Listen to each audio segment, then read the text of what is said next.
Artinova, c'est quand même une sélection d'entreprises. Vous avez vu, au départ, il y a 300 candidatures et au final, il n'y a que 15 lauréats.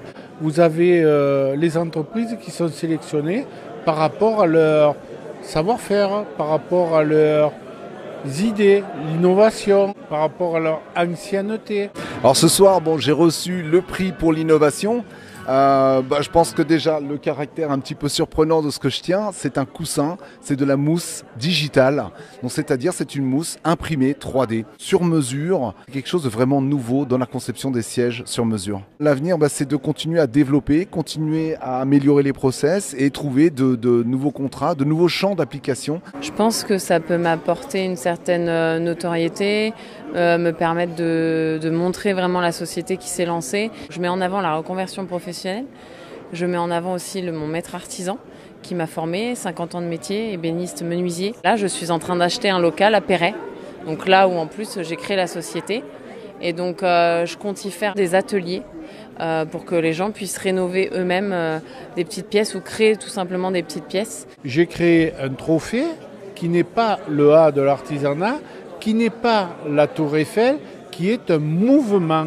Un mouvement, ça veut dire c'est quelque chose qui démarre avec une ou deux personnes et qui finit avec 50 personnes. Et quand quelqu'un a gagné un prix, c'est entre 20 et 50% de chiffre d'affaires en plus. Alors la vinaigrerie montpelliéraine, en plus d'être éco-responsable, a un développement assez gagnant de par le doublement de son chiffre d'affaires chaque année. C'est une reconnaissance, d'abord c'est une super reconnaissance des artisans, j'en suis vraiment fier. Je suis très heureuse en fait d'avoir gagné ce prix aujourd'hui parce que c'est une reconnaissance aussi de tous mes partenaires artisans. Gintage répond à pas mal de préoccupations environnementales actuelles, à savoir se fournir localement en circuit court. J'ai encore plein d'autres idées, plein d'autres envies, plein d'autres opportunités, j'espère, qui vont se créer grâce à la Chambre des métiers. L'artisanat, c'est la première entreprise de France. Il y a 1 800 000 entreprises en France.